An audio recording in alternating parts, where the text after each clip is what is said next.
Okay, hello everyone. So we are going to continue our development on the project which we have been working on. We have our NVIDIA Nano right here. And in the last video, what we were trying to fix is there were three problems that we were running into with this Nano. Actually, there was a bunch of problems which we were running into the Nano on, which is first off, because the RAM is so small, it's only 8 gigabytes. How do you actually run a model that is smart enough to be able to determine a tool? Now, I was trying multiple different models and none of them were working. I tried Llama 3.0, 3.1, 3.2, all of those. It wasn't working. And in specific, there were three separate problems that I was coming into. Number one is that when you started introducing the idea that tools exist, the model would always select for a tool. Okay, it would always try to use a tool. Now, it would even try to invent its own tool, even if it didn't even make sense. I would ask, "Can you hear me?" And it would try to invent a microphone tool. I didn't give it a microphone tool. What are you doing using a microphone? Right?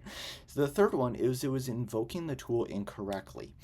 And it was trying to say, like, okay, well, I'm going to give this long text of conversation, and then what I'm going to do is I'm going to have Jason at the end of the message, which I respond back to. Well, of course, I'm not going to be able to capture that as a tool usage. And even if I could, it was a made up tool anyways. So there was a whole bunch of problems. And the way that I fixed it in the last video, we were debugging for like not debugging, but we were developing a new method, right? Like, so it was a 3 hour long video, and we were trying to figure out, okay, well, how do you actually do this? And I didn't know if this was going to work, but the way that I went about it was I said, what if I separate the histories? What if we have a history for uh, just a system prompt to say, all you are to do is determine if a tool is necessary based off the user's last response. If yes, invoke that tool. If no, don't do anything.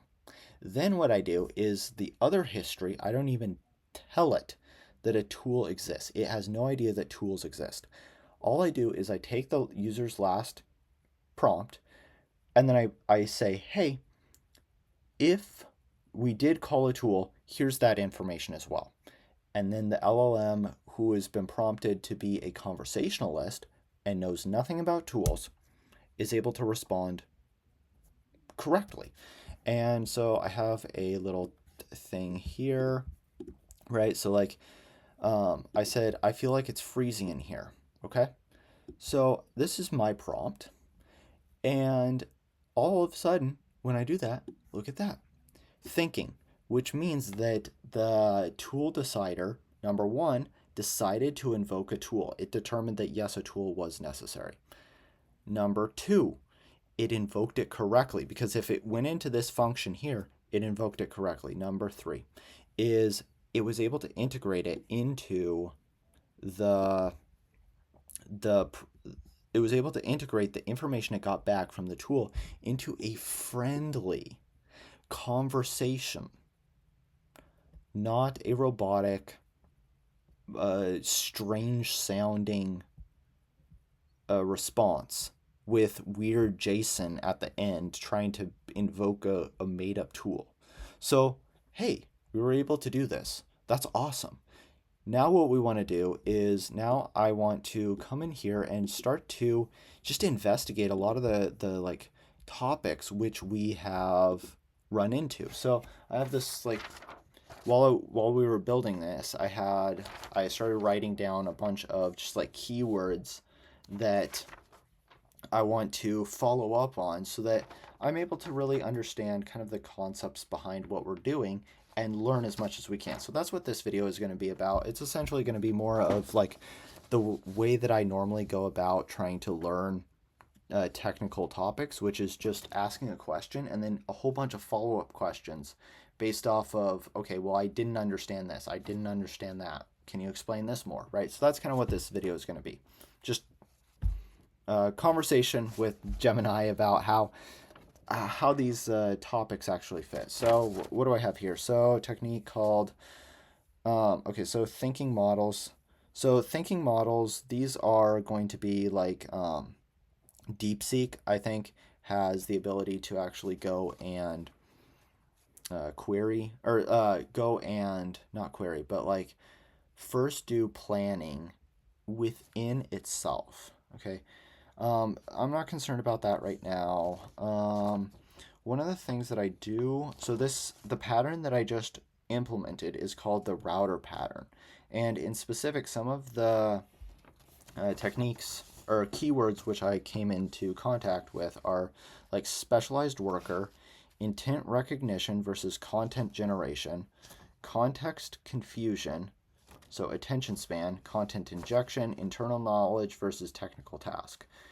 And then also there's something called confidence scoring. So this is that's where I'm gonna start this video. I'm just gonna like come here and say I am trying to investigate the higher level concepts behind this router pattern. Period. In specific, I am seeing keywords relating to specialized worker, comma, intent recognition, comma, and then intent recognition versus content generation, comma, context confusion, and then in parentheses, attention. Okay, attention span. Attention span, content injection, comma, internal knowledge versus technical task, comma, confidence scoring, comma, context drift. Okay, all of these different things here, like this, and then like this, context drift. What else? Negative constraints, okay. KV caching. Okay. Yeah, negative constraints. Negative constraints and KV caching. Okay, so let's just ask it like this and see what it says, and then find whatever we don't understand and then just start digging into it. So start off very high level. Some of the things that I noticed when I was first working with, or when I was building this, oh, I don't quite understand this. Let me just write it down and we'll follow up on it later. Okay, so to master router pattern, you have to look at it as the way, or as a way to engineer reliability out of probability. Okay, so LLMs are probabilistic engines. The router pattern, okay, adds a deterministic layer around them. A deterministic layer around them. Okay, here's a breakdown of those high-level concepts and how they solve the small model problem on my Jetson. So yeah, I can't have a huge LLM. I can only have a small LLM. So intent recognition versus content generation. What is this, right? Like intent recognition, content generation. So this is the divide and conquer. Leak code flashbacks, by the way. This is the divide and conquer of AI. So we have intent recognition, which is the logic. Okay, so this is the classification task. Okay, so yeah.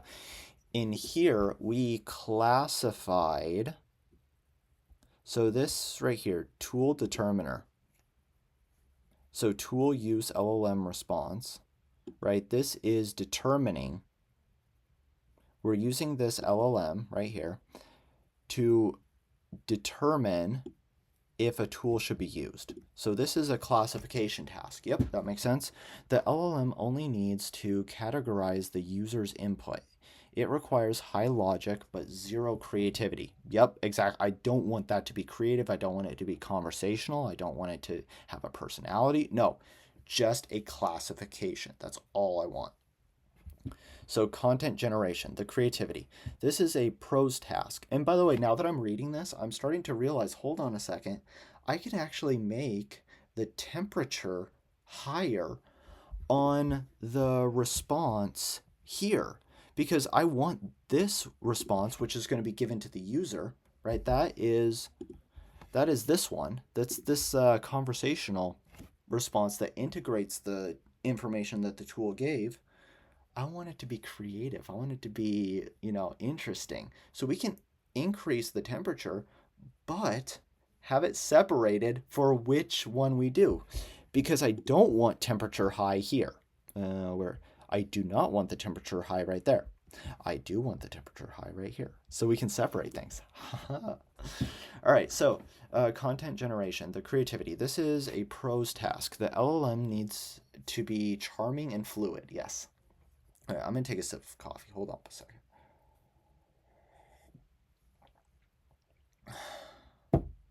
All right. It's six o'clock. I probably shouldn't be drinking too much coffee, but it's so good. I can't stop.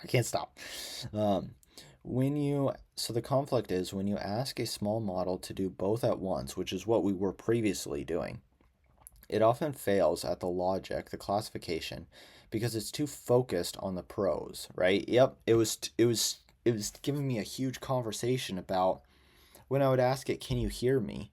It would give me a long story about I'm an AI. I don't have ears. I cannot hear. I am this. I do this. Let me use the microphone tool. And then puts the JSON in the response. And so it was like, well, first off, I didn't give you a microphone tool. Number two, you didn't invoke the tool correctly. And number three, you don't need a tool for this conversation. So it's like all three failed on all three counts. Okay, so yeah. So by splitting them, you ensure that the logic pass isn't distracted by the need to be friendly. Very good. Yep. So context confusion and context drift. Okay, so what is this?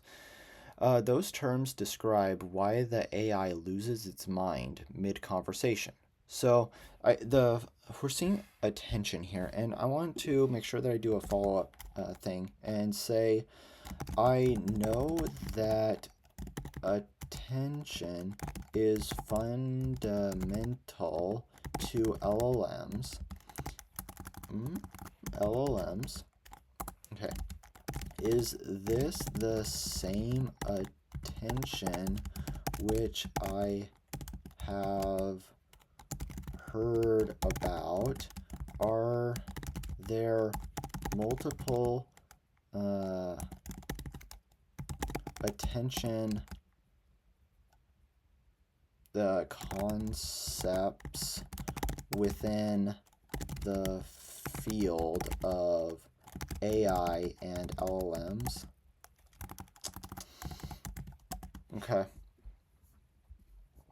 So attention span and attention something. I can't quite remember what it was, but I know that attention, it was like, wasn't this concept the exact breakthrough which sparked the LLM? Oh, come on. LLM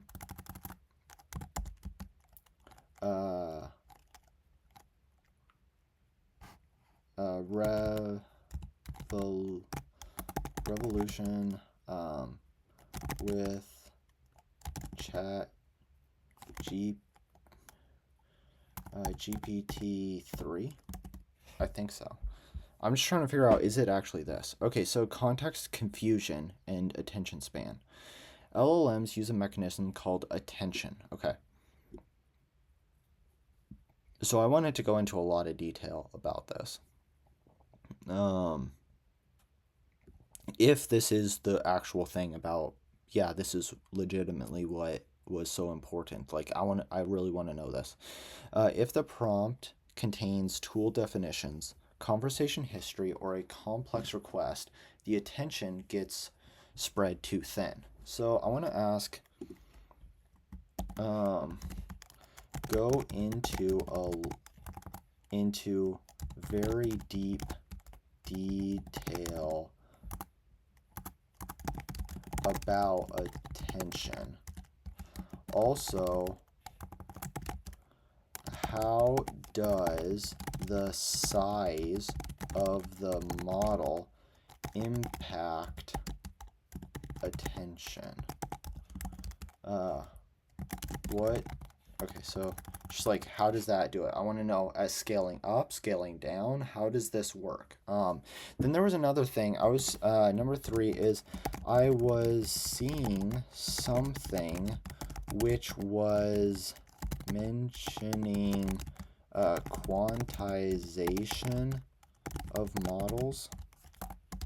What is that? So I'm developing this project, and then after I finish making these YouTube videos, I go and I try to figure out. I try to go and watch YouTube videos about some of the different concepts and topics which I have stumbled upon during my development of the project. And so I was looking through things and last night, I was looking through things, trying to understand how do you optimize the RAM, because that was really the problem that I was doing. Not in the last video. The last video I filmed today, that's when we got the successful thing. But yesterday, when I was filming the videos yesterday, I was really running into RAM issues. So I was looking into that, and then I saw something called quantization, but I don't quite know exactly what it means. And they were saying don't go below quantize 4 or something like that. And I was like, okay, why? What is it? What does it do? What's the impact? All of that. It seems like it makes the model smaller, but at what cost? How do they do it? Do you like take away parameters, or what is it? Okay. So, yeah, attention. If the prompt contains tool definition, conversation history, and complex request, the attention gets spread too thin. What does that mean? How does attention get spread too thin? That's why actually understanding what attention means is going to be pretty important moving forward when we are interacting with AI. The model forgets the system instructions because it's paying too much attention to the tool schema. Okay. Context drift. This happens over long chats. The model starts paying more attention to its own previous outputs than the original instructions. If it previously outputted a JSON leak. Okay, so JSON leak is what we were experiencing yesterday, where the LLM would respond, but it would respond and then put a random JSON within the response for like incorrectly trying to call a tool. So that's JSON leak. So if the model previously did a JSON leak, it will continue to do so because now it's part of its context, right? Because it says, oh, I see that the previous messages contains this JSON format. I should do it again. So that's context drift, is when the model starts paying attention to its own outputs instead of the actual instructions which it gives. Okay, so then the follow-up question 4 is, how can we, what are some techniques? What are some techniques to mitigate the context drift problem? Question mark. Okay. So content injection and internal knowledge. This is the secret note technique you are using. So technical task. Right. Here's a tool, call it, get the result and tell the user. And it has a high failure rate on a 3 billion model or parameter model, which is, so the current model that we are using is Llama 3.1 or 3.2, which is 3 billion parameters. Then 3.1, I believe, is 8 billion parameters. So we tried both LLMs, and they were both having that problem. It was only once I separated the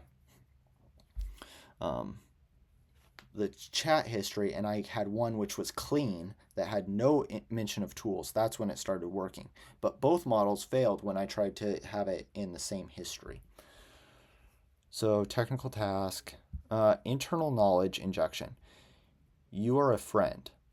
By the way, the lights are on. Now talk to the user. So that's okay. You see, yeah, we can inject the or inject knowledge into it, which is kind of what we did with this like knowledge base. We put in this context info. We put a string which called the function tool within these brackets, right? And then what we did was we were able to inject that over into the what? So we were able to inject that down here into the um, context info here into the LLM payload. So we were able to go and actually get the messages, right? Messages, and then we add the what the user said and the like hint, the little note, like, hey, by the way, here's it's 22 degrees Celsius or 20 degrees Celsius in the room, right? Okay, so that is internal knowledge, just a friend just being like, hey, by the way, here you go, here's some extra information. All right, so why it works. You're moving from the hard part, the tool calling, into Python and giving the LLM the easy part. So, confidence scoring. We have not implemented this yet. Something that we might want to do. First, what I want to do is take a sip of coffee. That's something that I want to do. Okay, so I'm glad we got that over. Now let's look at confidence scoring.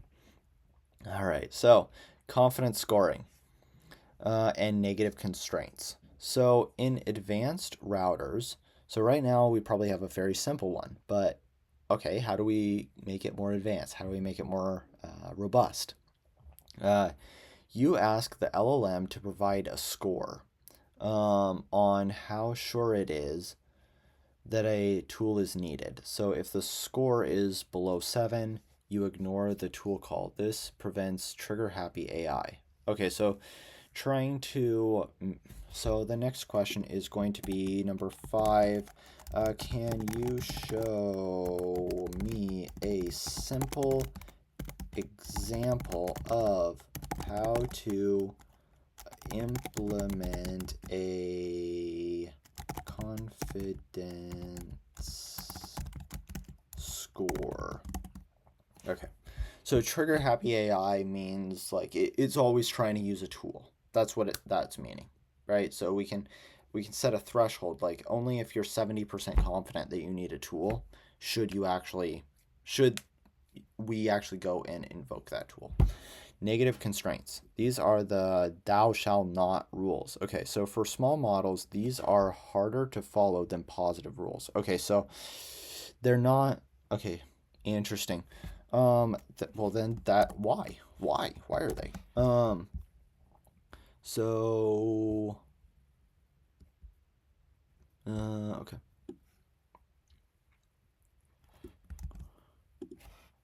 Ding, ding, ding. Why is this the case? I want to not only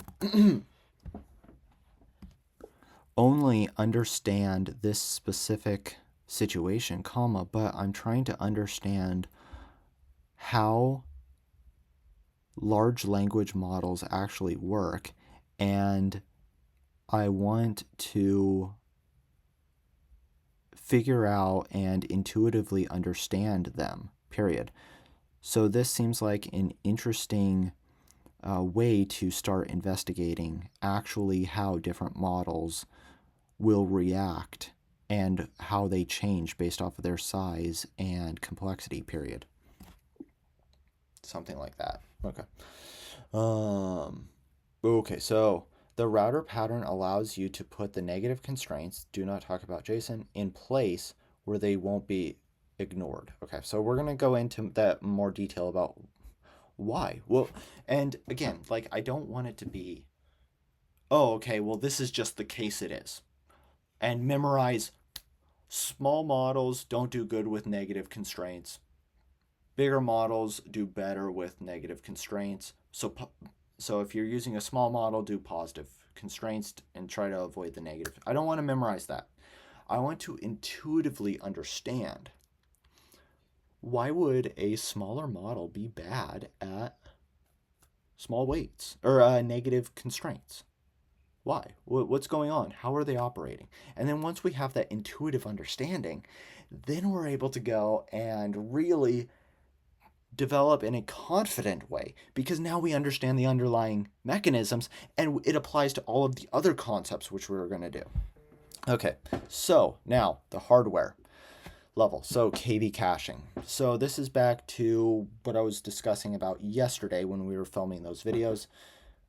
We have this model, or this hardware device, right? Has 8 gigabytes of RAM in it.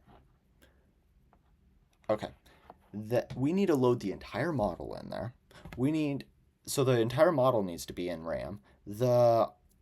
All of the daemons which are running in the OS need to also be in RAM. All of the processes for like the Python, right, which technically is a daemon,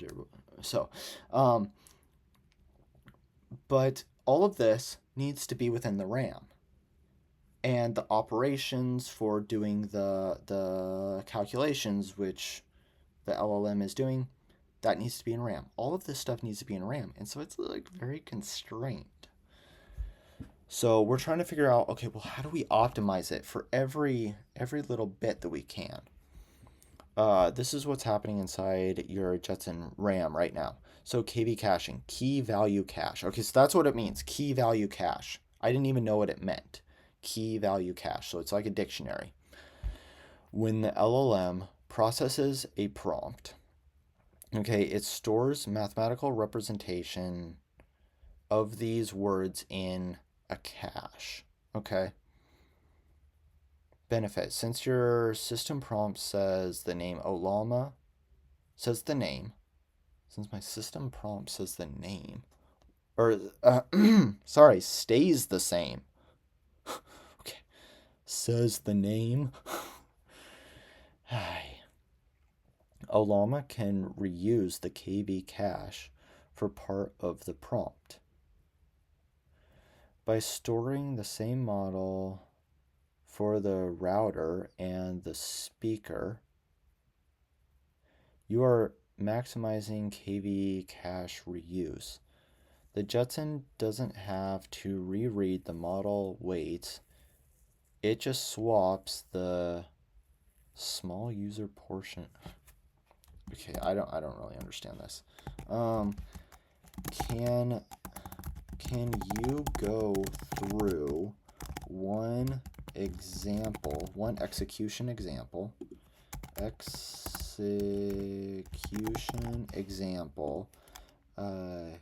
showing the difference between using KV caching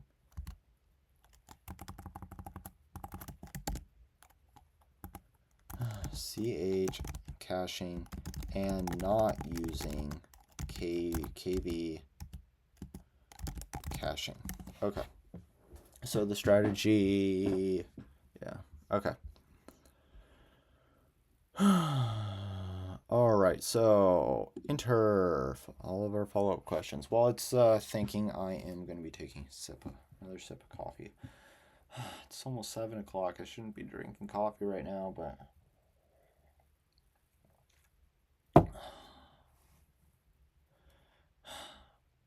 coffee's just too good to give up. Okay. Fantastic questions. You are digging into the okay, it's just congratulatory. Number 1, the attention breakthrough. Yes. Okay, so hold up. We need to get really deep into attention. Probably we're not going to be able to ask like follow-up question number 1, follow-up question number 2, follow-up question number 3, right? If I say talk about this in detail within one of those like 10, it's going to talk about it in more detail, but because there's 10 other things that it needs to do, it's not really going to go into detail. So because this is the big one, we probably need its own thing. we probably need to do one follow-up thing, but not numbered 1, 2, 3, 4, 5.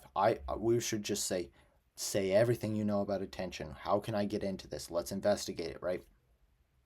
So, okay. Anyways, let's read what it says first and then try to figure out how we're going to go about understanding this. So, yes, this is the same attention from the 2017 paper, Attention is All You Need. That was processed by Google, right? So Google did, I remember this name, Attention is All You Need.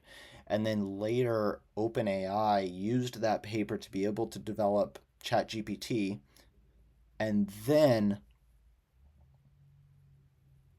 that's how the revolution started. Before this, AI processed text like a conveyor belt. So R and N, whatever R and N, I don't know what R and N is. LSTM. So looking at one word at a time. Okay, so it takes in one word at a time, one word, one word, one word. If a sentence was too long, the AI forgot the beginning by the time it reached the end. Okay, so that is another thing. Like, I have no idea how LLMs actually work. I know how neural networks kind of work, but I don't know how this token prediction, how does that actually work? I need to understand this on more of like a fundamental, like base level. So I'm glad that we're kind of getting into this attention thing right now. And this is probably going to be a lot bigger topic that's going to need a lot of investigation in the future. Okay, so it would forget the beginning, right? It would forget the beginning by the time it reached the end. Okay. So attention allowed the model to look at every word in a sequence simultaneously.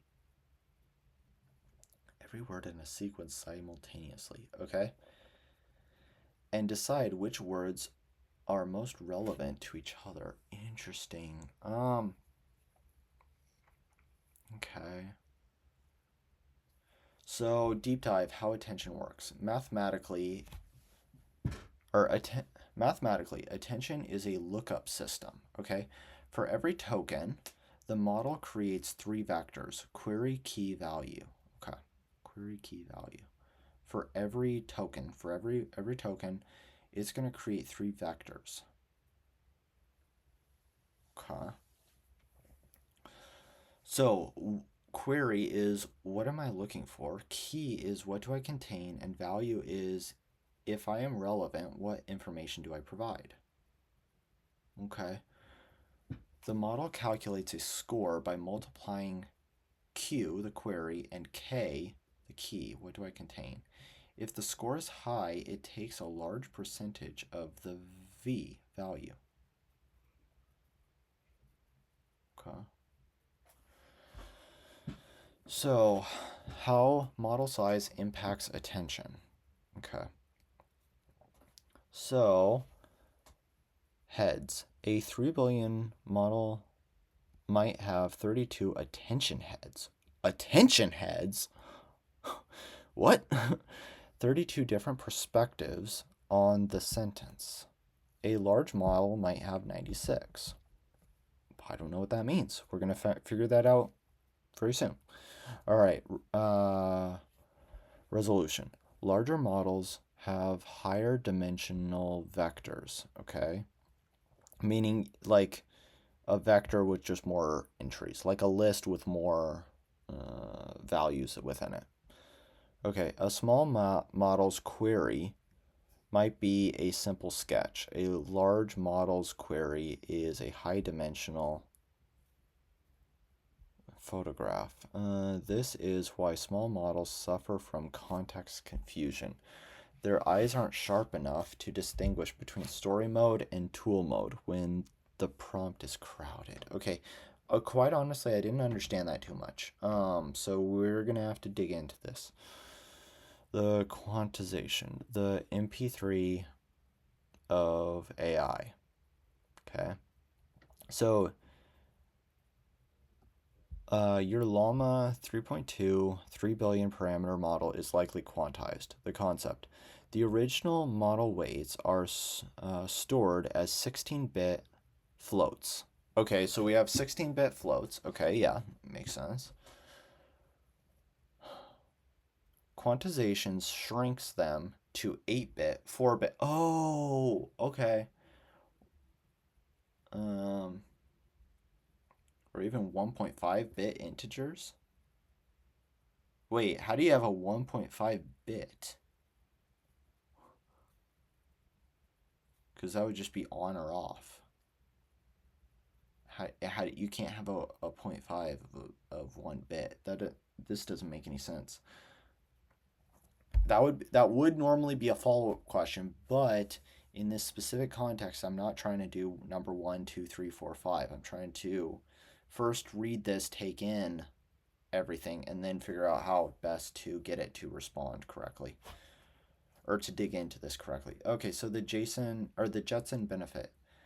It makes the model take up 75% less RAM and run models faster. The trade-off, you lose nuance. Okay. A quantized 3 billion model is more likely to fall into logical loops or misunderstand complex negative constraints because its mathematical brain has been simplified.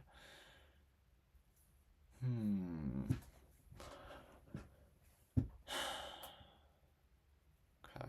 So it's talking about all of this stuff like it's being simplified, but I feel like there's a base, a more abstracted out layer that we're not really understanding yet, like how LLMs actually work. And so now from this investigation, I'm really starting to understand like, okay, well, there's a huge importance for me to go and start to actually investigate how does an LLM work? What is the actual way in which you take a sentence, put it in, get this attention thing, and then do the mathematical operations. And because I've built my own neural network, I kind of understand how the mathematical operations work, right? You take the input and then you multiply it by the weights, then you put it to the next neuron, then that neuron has a ReLU function, so you're able to do that, and it passes it through the ReLU function, which is a nonlinear function, passes it off to the next node. But how does it work in the context of LLMs? I don't really know, because I was doing it in the context of the MNest hand-drawn data sets. Okay, so now. So yeah, when it's talking about all of this, like how you decrease the precision, okay, I guess I don't really know what that would mean, or what the implications would be of it. But to be able to really be able to utilize your models, you need to be able to understand this. That way, when you're developing, you make the right decisions. And it's not just, oh, I memorized this in this one specific context and I can't generalize it out. All right, so mitigating the context drift. Context drift is the dementia of LLMs. They lose the original goal as the chat gets longer. Sliding window. Okay, so we kind of were thinking about integrating a sliding window here, but we didn't do it yet. Sliding window. Only keep the last 10 messages in history. Okay. Summarization. Every 5 messages, ask the LLM to summarize the chat and replace the history with that summary. Okay. I see. So from the orchestrator, I was thinking the user does that? No. What I can do is have the LLM. So use the LLM. Now it's also going to be a summarizing tool. So I can use the LLM as a tool. Every time the message length gets too long, I have it just summarize all of the messages in this section. Okay, and then now I get one message out, and I just delete the old ones that it just summarized and put that last one there. Oh, that's really smart. I like that. Wow, that's cool. System prompt reinjection. Periodically repeat the core rules. Thou shalt not. Okay, so just repeating the system prompts. Okay. I'm going to try to switch to water now.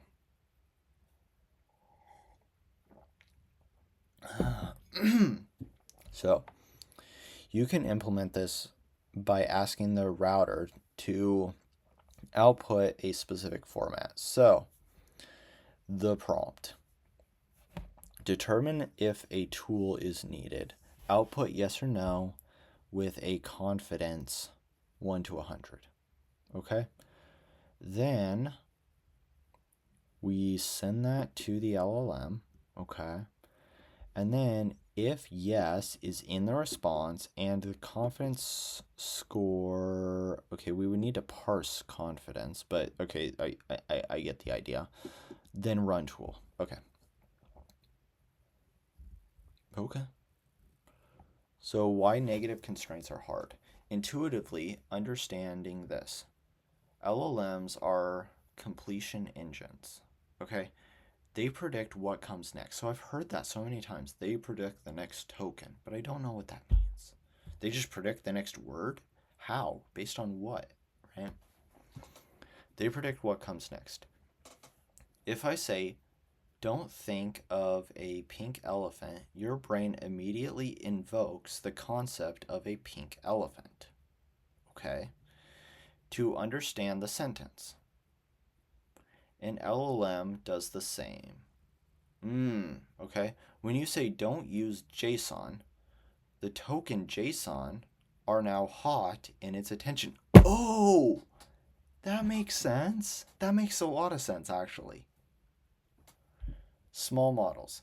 They have less executive function, so fewer layers, parameters to suppress the hot token. They have less layers and parameters to suppress. So JSON was just hot because we mentioned it in the prompt, but we don't have the layers to actually suppress that say like the don't should make this smaller. They see JSON in the instruction and their probability math pushes them towards outputting JSON. Okay. They have enough layers, so the larger models have enough layers to process the not logic successfully and suppress the JSON tokens. Okay. So, scenario. All right, so this is KV caching. What is the weather outside? And then what about tomorrow? Okay. So, without KV caching, the model reads system prompt plus what is the weather? Okay. Gets those two things, right? And outputs the message. Yes, that makes sense. Number 2, model reads system prompt, what is the weather, plus answer, plus what about tomorrow. Recalculates the entire thing. Very slow, okay, because it needs to recalculate all of this. With KV caching, the model reads system prompt plus what is the weather, stores the math for those in RAM. So is that something that I need to do? Do I need to implement that, or is it like still in there? Like, how does that work? And then model reads what about tomorrow. It only calculates the math for those new words and attaches them. Okay. All right, that makes sense. All right. So under Jetson, KV caching makes the second response feel 5 to 10 times faster because the heavy lifting is already done. Okay. So I want to go back into this like attention thing. Right?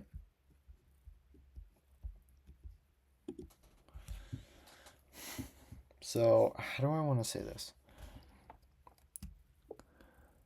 I have dealt with neural networks in the past when I was building a neural net to classify the MNEST dataset on hand-drawn number pictures, period. Hey, it got the MNEST dataset right. That's cool. But But I have never actually dug into how a large language model really works, period. Can you dive deep into showing me everything about how an LLM actually takes in a user's input and eventually comes out with an output, period? Okay, so show the full process. Show the full process. Okay. Let's see what it does, and then if we need to tweak things, we can do that.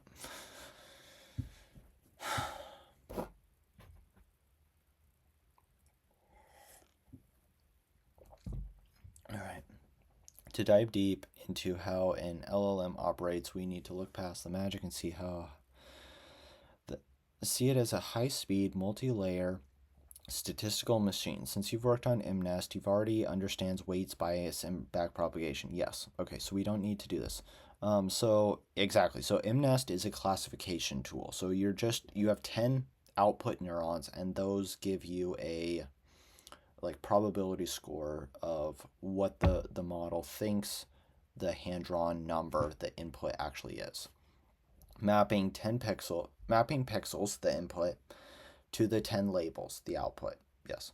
An LLM is a stochastic generator. Oh, well, that's going right in my little notes. So, and I keep these notes so that I can remember to do follow-up questions, but I also want to go and do watch YouTube videos about all of these things and see what kind of gold mine I might be able to hit. So, confident, and this one is stochastic generator. Okay.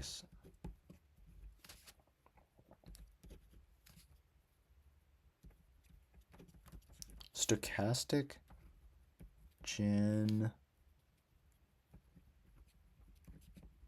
generator. Okay. So what is that? It is mapping a sequence of tokens to a probability distribution over a vocabulary of 5 or 50,000 words. Okay. How about we just do it to 10 words? Okay. What if I ask the follow-up question okay, can you walk through an example, but your vocabulary is only 10 words? How does that work? Maybe that might give us some insight into things. Okay, so tokenization, text to ID.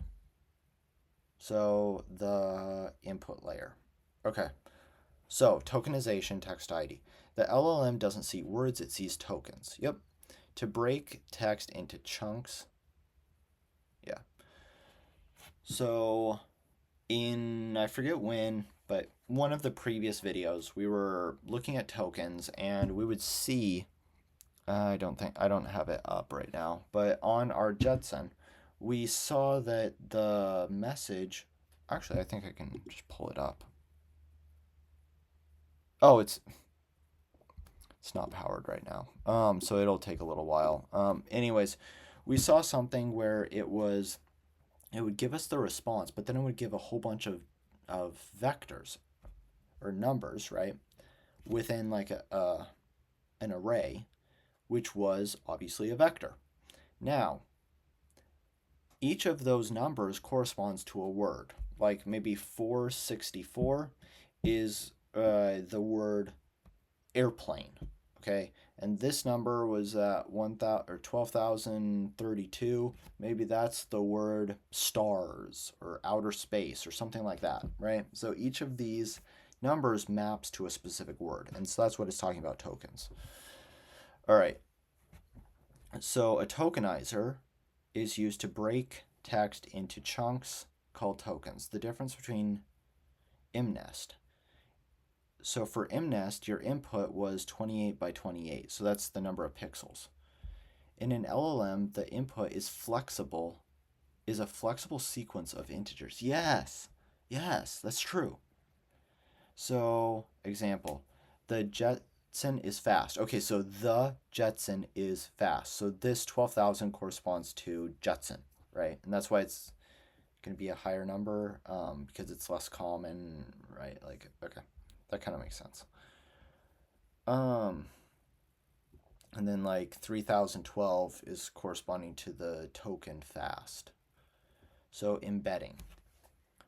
IDs to vectors. Each token ID points to a row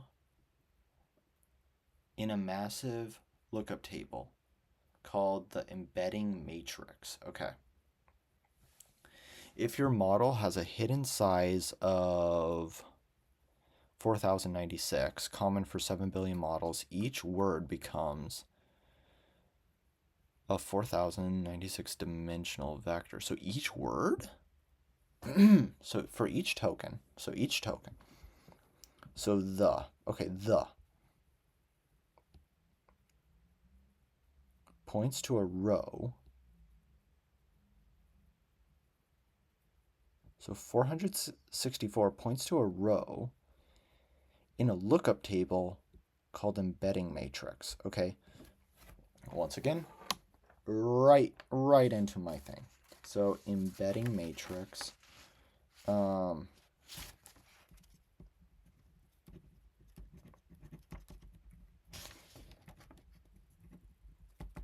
Embedding matrix. Okay, so this embedding matrix is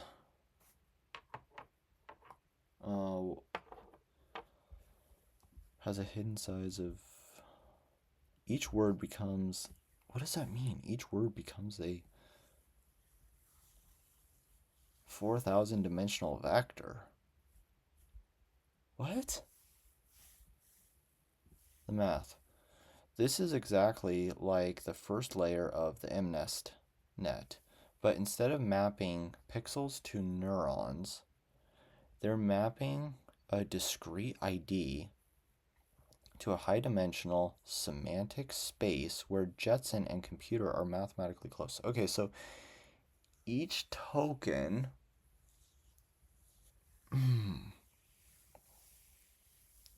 each token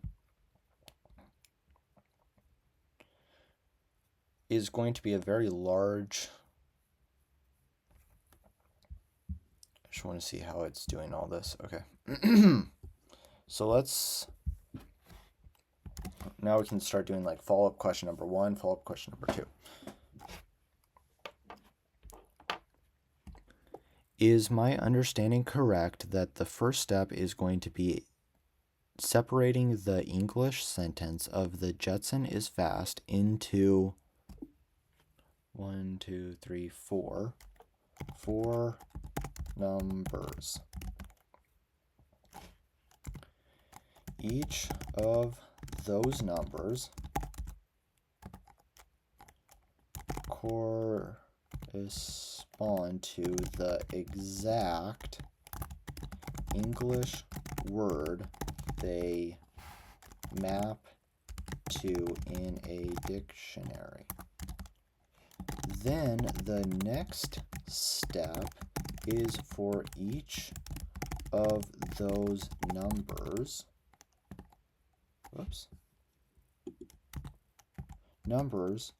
to then turn into a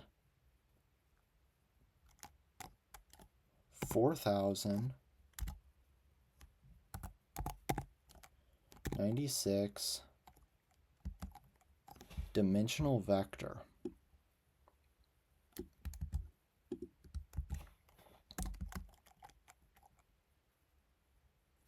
So now, by the end of the embedding step, we have a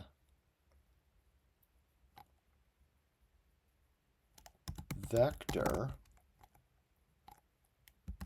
of 4 vectors of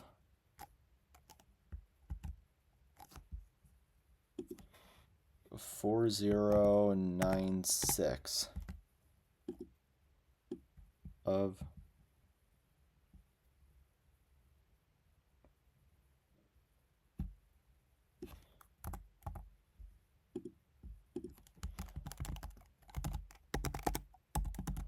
I don't know, dimensionality.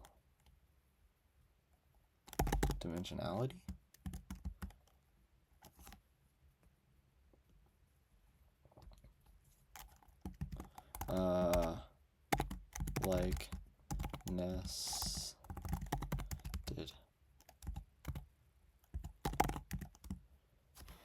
Okay. Okay, so now we got this. Positional encoding. And so each token, right? Like Jetson here. So Jetson, this is gonna expand out. So like I'm gonna say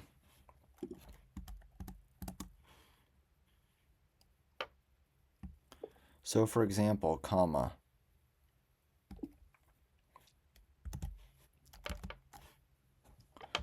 will be expanded out to a 4,000 dimension vector in which that 4,000 dimensionality vector indicates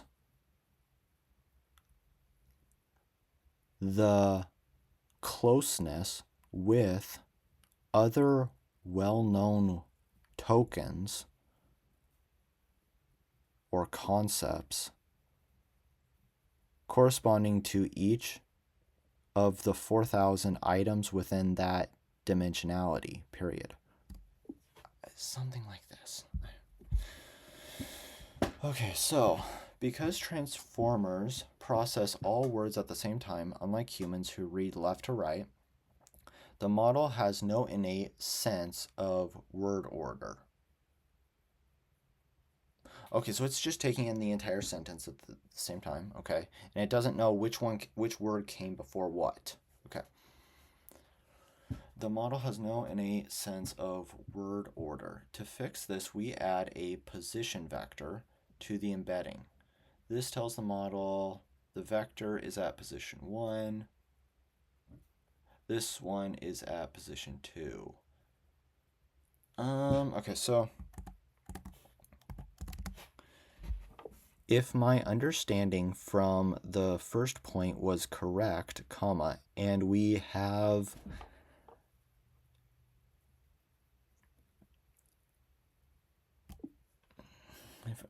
what?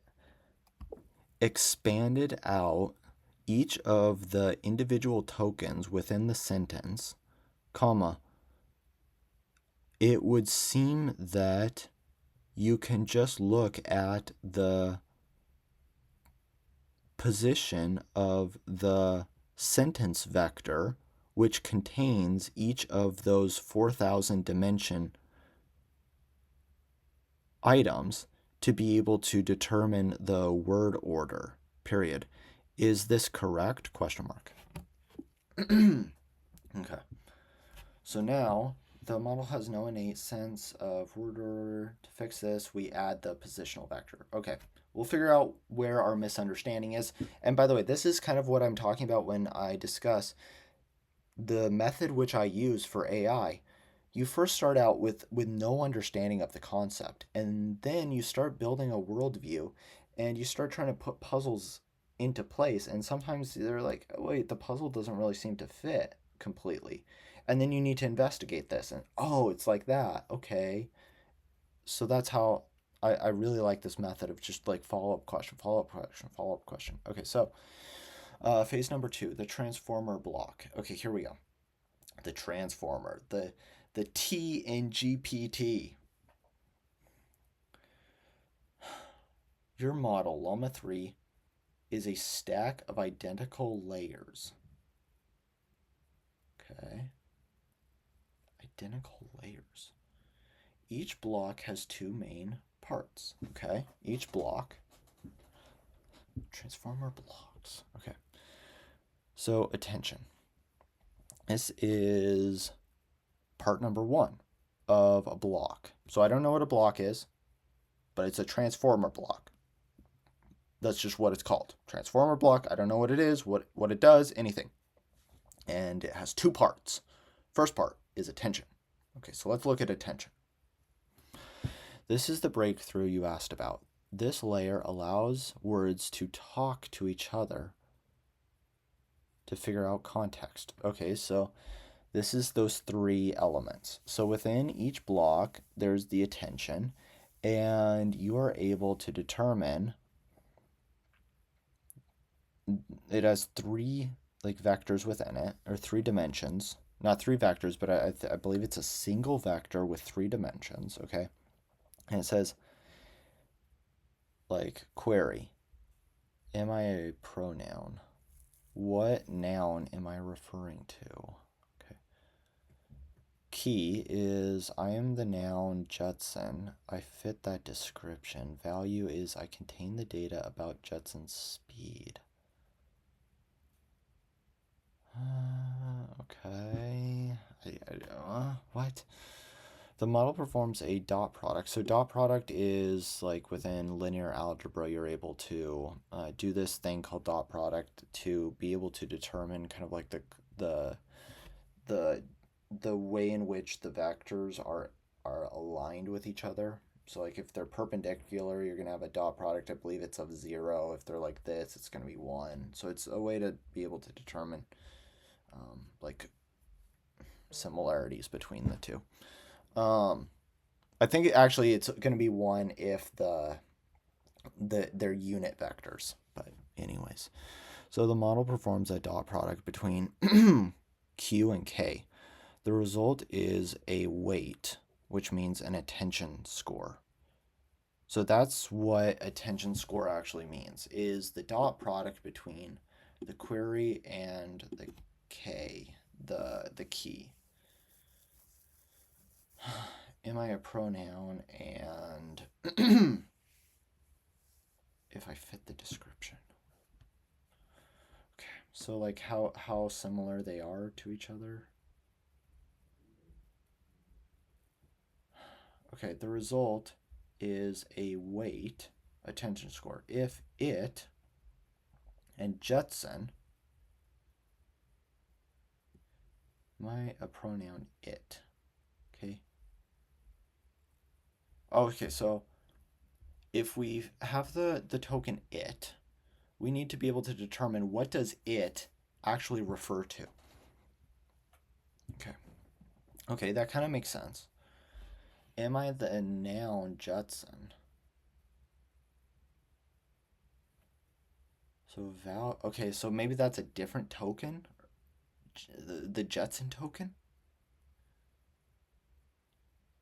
Okay.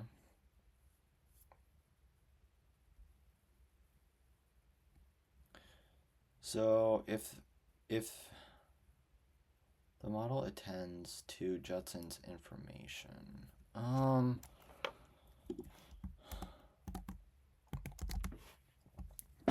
so attention, which is the dot product of the query and the key, comma, is trying to map a single token to the context of the other tokens in the system, question mark. How does it actually come up with this query and K value, question mark? I'm not sure. Feed forward network, the knowledge. After the attention has moved information between words, the data passes into multi-layer perception, MLP. Okay, well, there we go. Here's another word, multi-layer perception. Okay, so actually we should do this, self-attention. So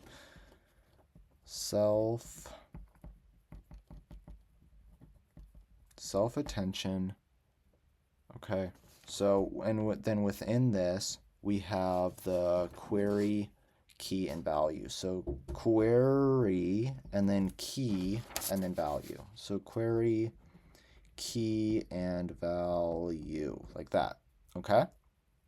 So now what we do is that's self-attention. The other one is this one, feed forward network. So feed forward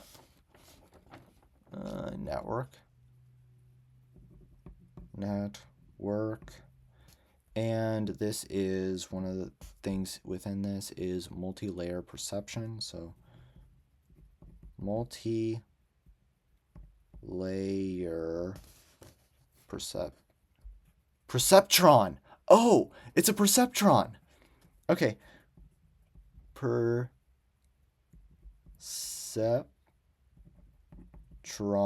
Okay, I know a little bit about perceptrons. The professor that I had for the AI, the machine learning class that I took when I was at Oregon State University, he hated the perceptron. He hated it. And so when we were going through the class, he was like, "This is terrible. You should never do about the perceptron." Like, I remember he was railing against the perceptron. So I remember the perceptron, definitely. I remember a lot about that class. That was a fun class. He was a really good teacher. Oh my goodness, his lectures were intense though. You would go into class and it would be 2 hours long. Of every single slide was dense mathematics. It was amazing. I loved it. It was such a good class. It was so wonderful. I loved that class. That was such a good class. Okay. Anyways, so this part is exactly like your MNest neural net. Okay.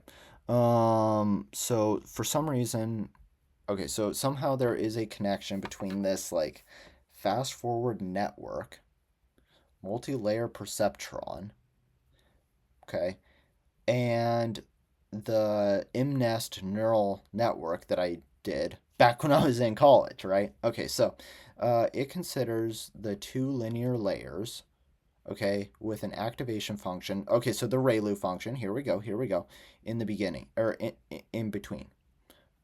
Okay, so this is going to be kind of like the activation of like each of the neurons, right? So this is determining like if the neuron fires or not. So I remember we needed to, each of those neurons within the neural network had you had to pass it through a ReLU function so that it would be like a nonlinear piecewise differentiable function. That's what you wanted. So it would be 0, 0, 0, and then you would like this. It would just like y equals x, so a straight line up. And so if it's 0, it doesn't pass anything through. If it's above 0, then the strength grows in proportion to the number passed in. Which is helpful for the back propagation because you're able to apply the chain rule really easy and all of that. Anyway, so the idea from what I'm getting here is that this layer right here, so the second block within the transformer, or the second, part within the transformer block, which is the engine of the LLM, is this activation function. Okay, so the first part is the self-attention. Again, we asked a follow-up question about all of this because I don't know where Q comes from. I don't know where K comes from. I don't know where V comes from. I don't know anything about that. But then it goes to an activation function. That makes sense. That's okay. All right, so after it does that, after it comes up with its activation function, I'm guessing it just passes it along to the next layer, right? Okay, so the inference loop, the output, the pre-fill phase, the first think. Okay. So the Jetson takes your entire prompt. Okay, it takes my entire prompt, runs it through all layers once, and calculates the KV cache. Okay, so we're back to the KV cache. That's something I'm not too concerned about KV cache right now because I'm trying to understand how the LLM actually calculates the values, not how to optimize RAM. We need to optimize RAM. There's a lot of things that I need to do for this little guy, right? There's a lot of things that I need to be able to do. But right now I'm trying to understand just how an LLM even works because I realized like, okay, well, to be able to confidently develop on this, I need to really be able to understand how the LLM is working and then be able to develop in a way that I have the generalized knowledge and then I can apply it to whatever I'm trying to do. But anyways, let's just read it. So the Jetson takes your entire prompt, okay? My entire prompt, which was this, right? Here, okay? So it takes these numbers, takes your entire prompt, runs it through all layers once, okay? Sure. And calculates the KV cache. Okay, it stores the keys and values. Is this key value the same thing we see up here, right? Okay, so actually the KV actually does matter in this case. Okay, so calculates the KV values for your prompt in RAM so it never needs to recalculate them again. Okay, so that would indicate though that the KV cache has my key and value, which are the output of, if again we're going to have our follow-up questions here, but it's going to be what K and V are the information about the context of each of the words within our prompt, right? And so that way when the user asks a second prompt, we don't need to recalculate the context. Let's see if we can, okay, let's see if our understanding is correct. As to my understanding, comma, the KV cache as described by you, comma, will contain the keys and values, period. This means that the KV cache will contain the context and relationship for each of the tokens in the previous messages, period. Is this accurate? Question mark. Okay, let's just see if that's kind of what it's trying to say. All right, the decoding phase, the auto regression. Here we go. Another thing to write down. Auto regression. Okay.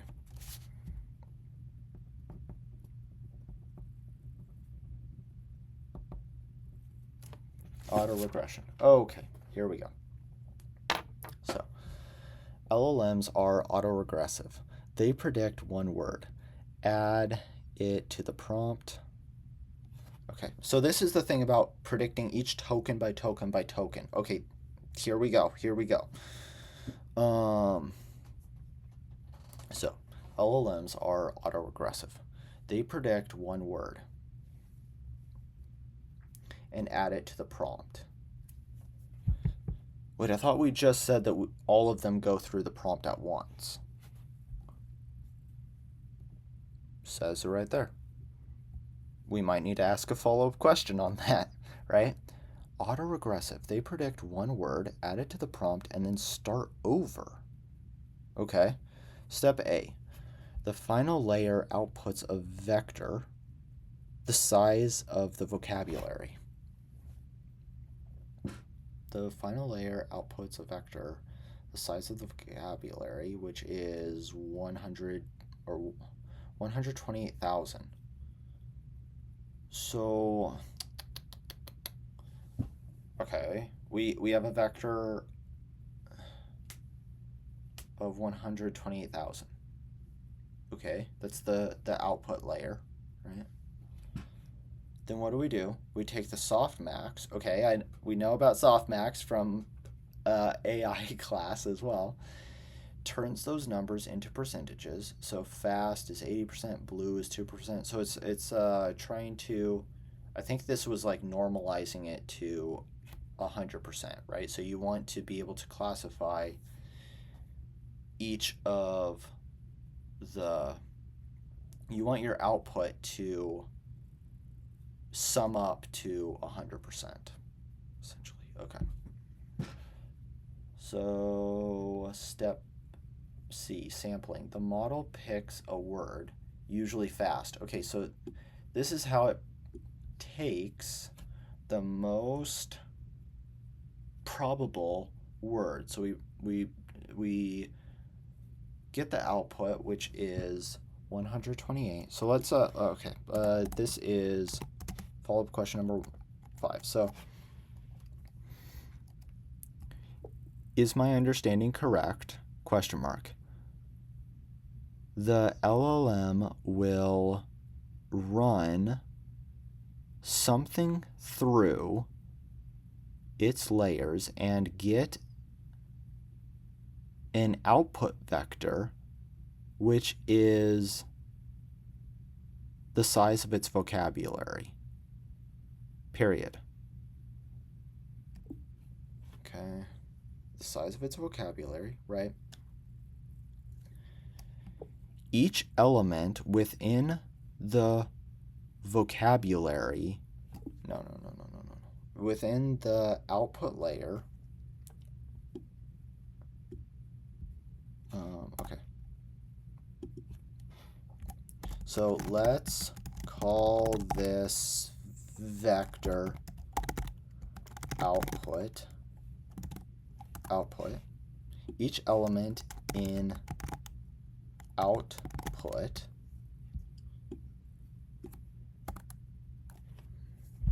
each vector in output after going through the softmax will represent the percentage which the next word is going to be within the sentence, period. The model will then pick the most probabilistic word that comes next if the temperature is 0, period. Okay. Okay, so now we have chosen fast, right? So the model picks the word fast. Okay, so the word fast is fed back into the model with a new, oh, here we go. Okay, and the loop repeats until it hits a stop token. Okay, so then we take the message which the LLM is currently generating and append the token which we just calculated from the output and put it to the input as the sentence grows longer and longer until we reach a stop token, period.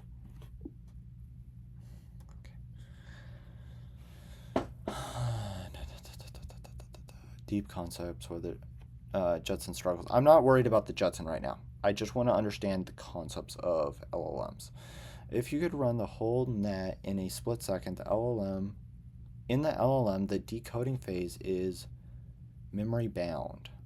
The Judson has to move billions of parameters from its memory to GPUs for every single word generated. This is why fast RAM or SSD for swapping makes such a massive difference. Okay, so actually, yeah, like why? Hold up. Okay, so decoding phase. In MNest, you could run the whole net in a split second. Each, like one thing, yeah, okay. In an LLM, the decoding phase, okay, so that's the other thing. Okay, so different phases of the LLM, right? No, where is decoding? Decoding phase, the auto regression, okay. I should do the pre-fill phase as well. I need to put the pre-fill phase. Auto regression, and this is decoding phase right there, and the other one is pre-fill phase. Pre-fill phase, and that is it doesn't really have that's with okay, so I'm just gonna say KV cache. Okay, whatever. Pre-fill. Okay. Anyways, okay, so in the decoding phase, this one, the auto regression, that's when it's generating word by word by word, okay, is memory bound.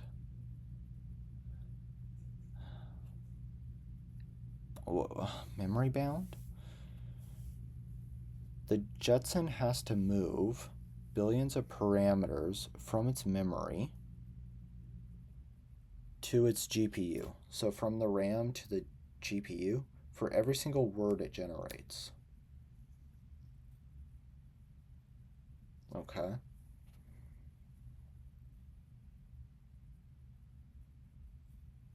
Because it's trying to predict the next word. Okay. Okay. Would you like me to show you how to look at the attention map of a specific sentence to see exactly which words? Yeah. Yes, I would. Okay. So this is follow-up question number 6. I'll say yes. Okay. And then follow-up question number 7 is going to be for this one. Can you give an example? Ding, ding, ding. Can you walk through an example? Okay. Okay.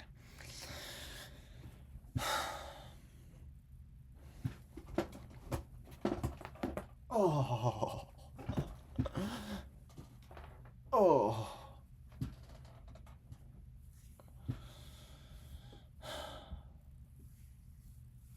Okay, your intuition about physics of these models is spot on. Let's refine the mental model with some technical precision. Okay, so the embedding step, the semantic coordinates. What did I even ask? I did the so far today.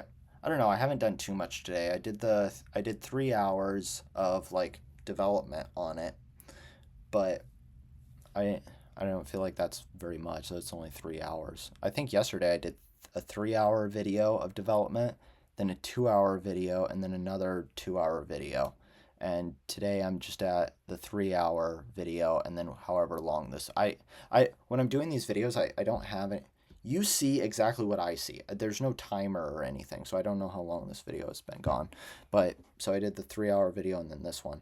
So, but why is my brain just like, oh, I'm a little bit tired now? Come on, focus, focus, focus. You got this. You got this. Okay. So, the embedding step. All right. You're 100, or I wish I was 100%. You're 90% correct. Okay. The correction. The 4,000 plus dimension, the hidden size. You don't map. Okay, so this is about each of those words and how they go to the actual. Like, I thought that we were breaking them up and each word is now expanded out into a vector, right? So you don't map to 4,000 items. Instead, each dimension represents an exact semantic feature. Okay.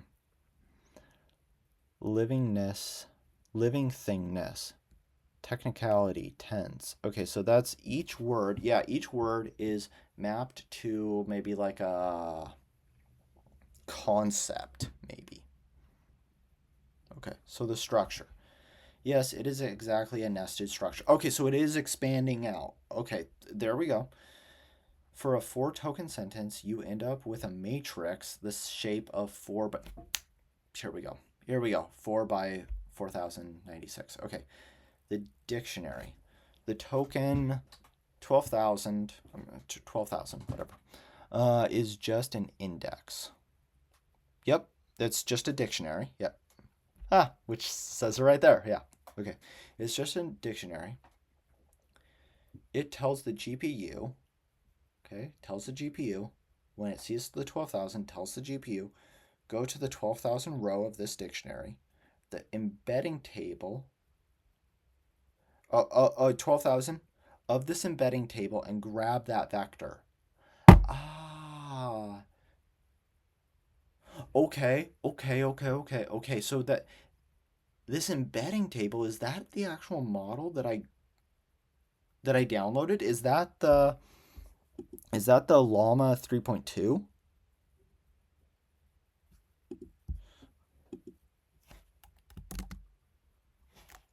Is this embedding table the actual model which I downloaded from Llama?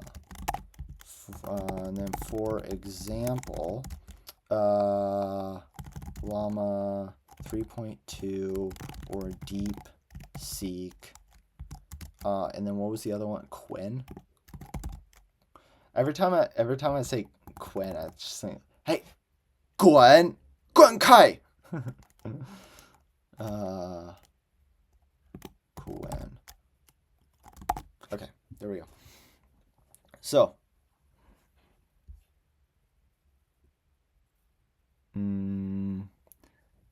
so now, yeah, that's what I want to see. Okay, so great, we got that. Word order. So it goes and gets that vector, that long vector, which I believe is going to be part of the model which we got, and that's where the training actually occurs, is going to be where, let's say that. So this is what is actually trained. So if this is the case,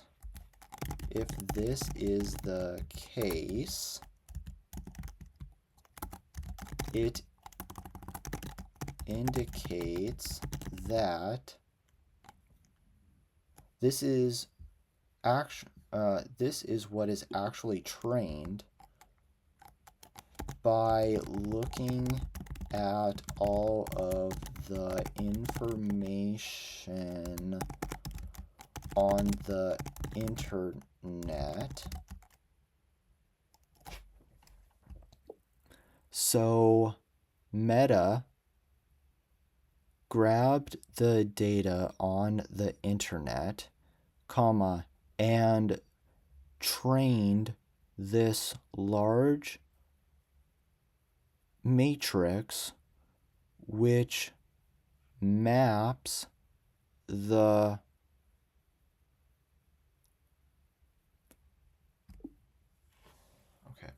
so it large matrix, right?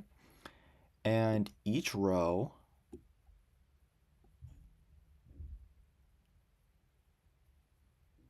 is going to be like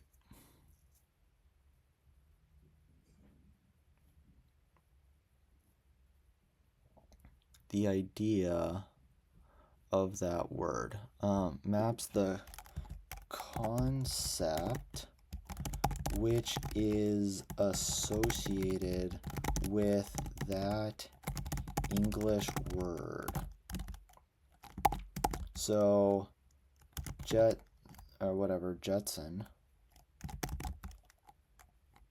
might will have the 4096 vector, which will have, and remember previously, like, I don't know when, it's somewhere up in our chat history, we were talking about this idea of floating point precision. And I said at that time I didn't really understand why this would be affected. This might be the point of floating point thing, of how strongly correlated with the concept a word is, which will have a floating point number which tells how strong that word is associated with a given concept. Furthermore, is this floating point number the same we were discussing when we talked about quantized models and lowering the precision?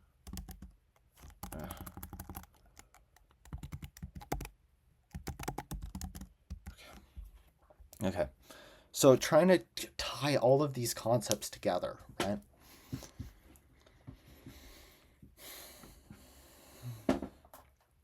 Okay.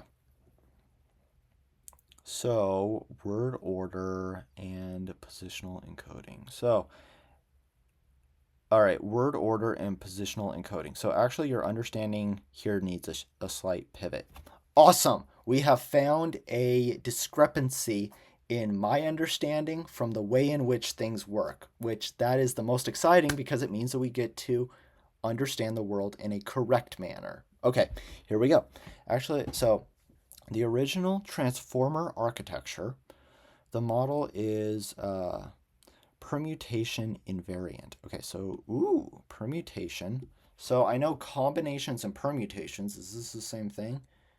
What would it mean in this context? I would assume that permutation means the order of the words. So the permutation of the actual words within a sentence. I'm guessing that that's what it means. Given no context, I think that that's what it would mean. The only context I have is I know what permutations and combinations are, and I know that we're studying LLMs. So, okay. If you give it 4 vectors, okay, 4 vectors, which means the words, okay, the attention mechanism sees them all at the same time. Okay. It has no idea which came first. Okay, so the fix. We use the positional encodings, often sine or cosine waves, embedding in llama, positional encodings. Okay, so here, once more. Okay. So, I don't know, something, I don't know. Anyways, positional encodings right there. So, positional encodings. Positional encodings. Oh, okay.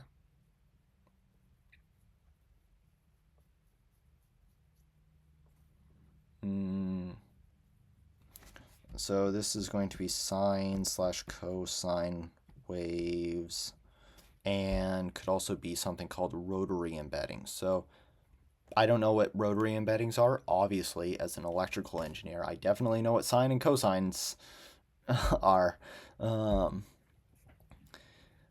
So rotary, and rotary embeddings. Okay. Okay. So we mathematically add or rotate these position-specific values into word vectors. Oh, man. Okay.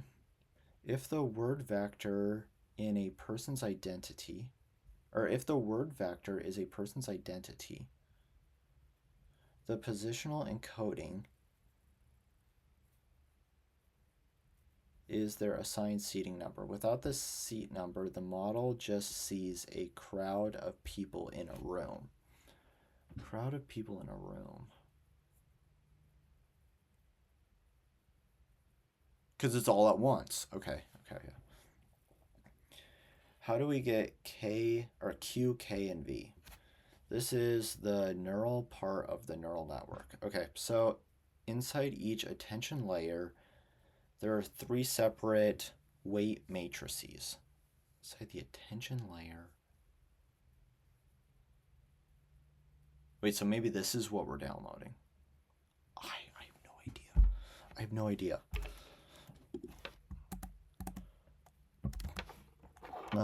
Or is the QKV the part that I am downloading from Llama? I have no idea. Inside each attention layer, there are separate weights of this. Okay, so the weights of the Q, weights of K, weights of V, yep. You take each word vector, which is the embeddings that we got from that embedding matrix, okay? You multiply it by the learned weights times Q. So this is static. So query is static, right? Okay. So 3. The Q query parameter is a static value obtained by training of the model. Okay. During well, it's the next question, or next item. During training, when the model was built by Meta or Google, these weights were adjusted via backpropagation. Once again, our good friend backpropagation. So WQ learns to extract. So this query thing learns to extract questions, and WK learns to extract answers. What? How? Okay. The dot product. So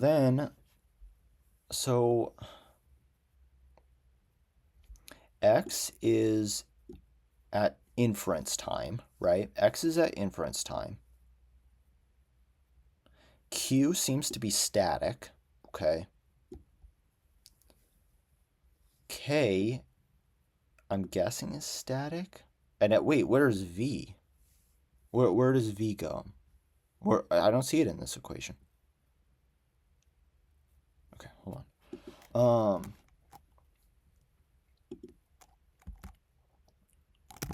Is K also static? Okay. What about the V parameter?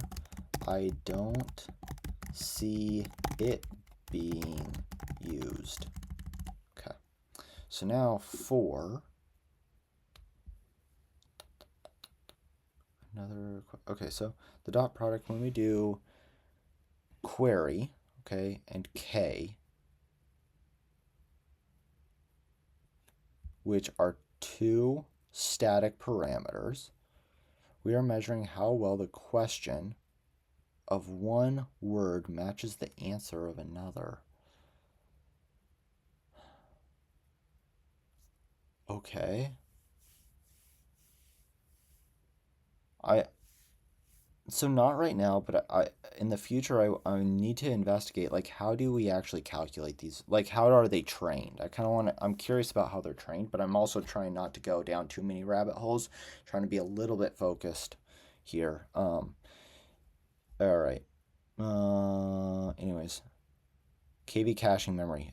Precisely. Okay, so the KB cache stores the calculated K and V vectors. So here is V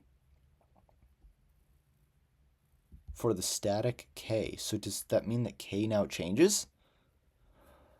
Oh, what? Okay. Oh wait, no. It's just a mapping. It's just mapping. Okay. For every token in your history. Why? Because those vectors never change for a given piece of text. If you've already calculated the key for the word Jetson in the first place, there's no reason to waste GPU cycles doing that math again.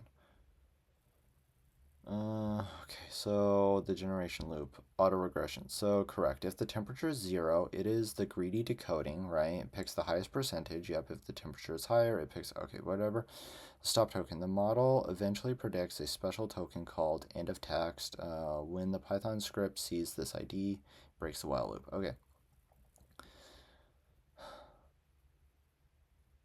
Okay.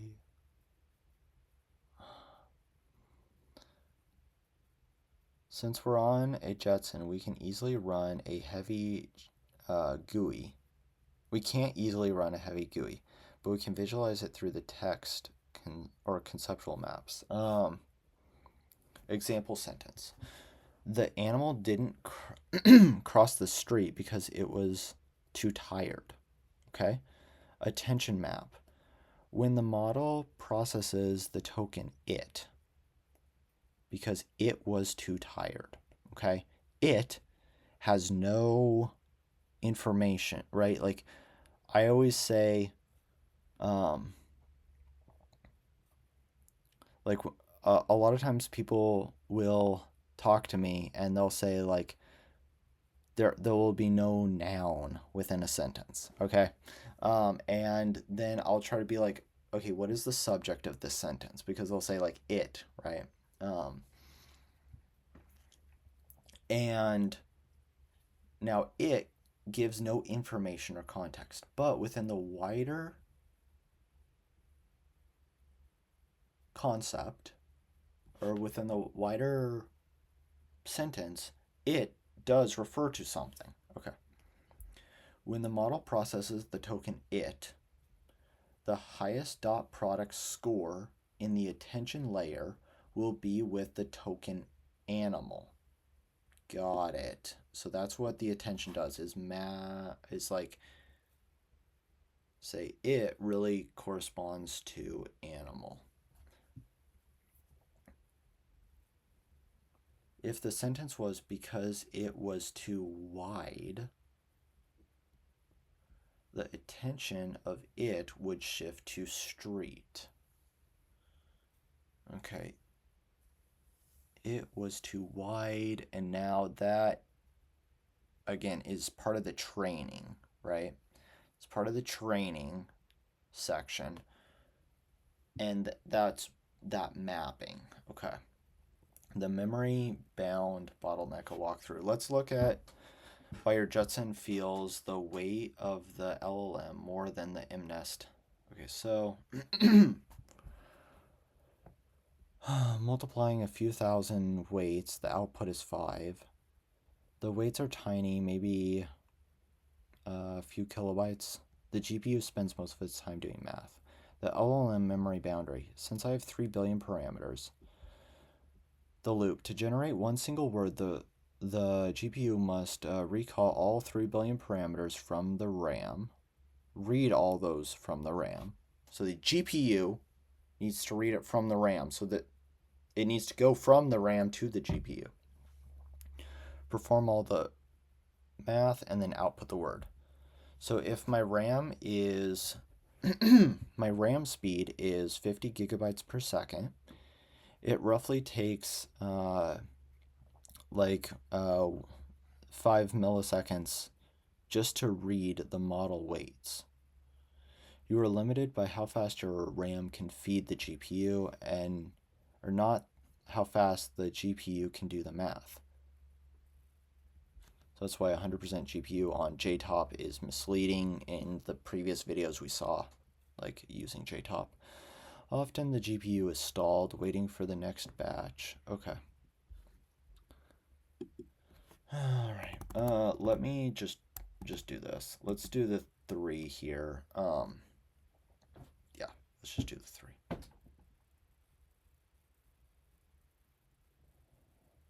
All right. Okay, so let's clarify what is in the file you downloaded. The QKV dance actually work. How the QKV dance actually works. What exactly is the model file? When you downloaded the Llama 3.2, you're downloading a weights file. Okay. This file contains several massive multiple matrices, okay, that were frozen after Meta finished training. Okay. The embedded, okay, so we have 3 matrices. The first one is the embedding table. This is a huge part of the file. It is a matrix of size, vocabulary size by hidden dimension, okay? For Llama 3, that's roughly 128,000. Okay, so that's how many vocabulary words are in Llama 3. And then there's 3,000 hidden parameters. And I think that are hidden dimensions. And I think that was the concepts, right? The concepts or something like that. Attention weights. Q, K, V. These are also in the file. These are the filters that turn your static embeddings into dynamic query key values. Okay. So feed forward weights. These are the largest part of your file, the knowledge part of the multi-layer perceptron, I think. Is it the same floating points we discussed in quantization? Yes. In the original full precision model, every single number in those matrix is 16-bit float, okay? When you quantized, like the 4-bit version Llama uses by default, you have compressed those 16-bit floats into 4-bit integers. Okay. This is why the model fits in your 8 gigs. Good. Okay. So QKV, static versus dynamic. This is the most common point of confusion. There's a difference between the weights matrices, W, and the vectors, Q, K, and V. Oh, okay. That actually might be, okay. The weights. The weights are static. They are logic you downloaded from Meta. They never change. Got it. The vectors, Q, K, and V, are dynamic. They are created on the fly for every single sentence you type. How it works. The formula is embedding, embedding for that word, right? That vector. So this is changing. Multiplied by the weight of the query, right? Okay. And that gives back, wait, I thought that this was static. No, vector of the query. Okay, vector of the query. Yeah. Vector is static, or is dynamic. Yep. So now I change this query. vector. You take the static word vector from the embedding table, yeah, and multiply it through the static query weights to get the dynamic query of the specific sentence. Okay, so here, you notice that I didn't emphasize V as much earlier in the dot product. Okay, V is the payload. Okay, so Q is I'm looking for a subject. K is I am the subject. Okay. The result, a high attention score. So V, this is the actual semantic meat, the word Judson. So the value, okay. The model takes that 95% score and multiplies it by the value vector. This is how the information for the word Judson actually travels to the next layer. If the score was very low, there would be no relevance. The word would be ignored. Okay. So, visualizing the attention map. As promised, here is how a model looks at a sentence. Okay, imagine the sentence, the Judson is powerful because it has a GPU.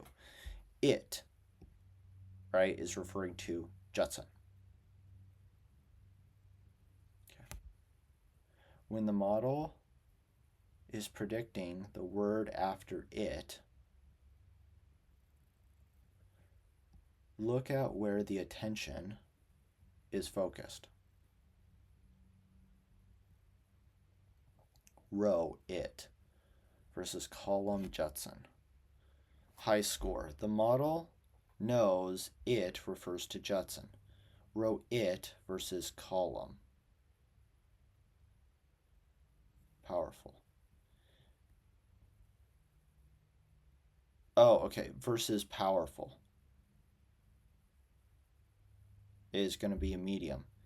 It knows it is the thing that is powerful. It is the thing that is powerful. Okay, so it has a medium score. Oh, okay. It versus because. Low score. Grammar link, but no semantic meaning. Okay. Kind of understanding a little bit. Memory bound. You asked a walkthrough of memory bound. The Judson can do billions of operations per second. Did I ask? I can't even remember, honestly.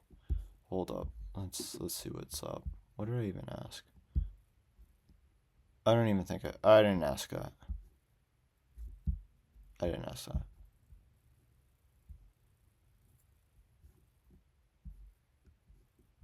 Well, I think we already got that.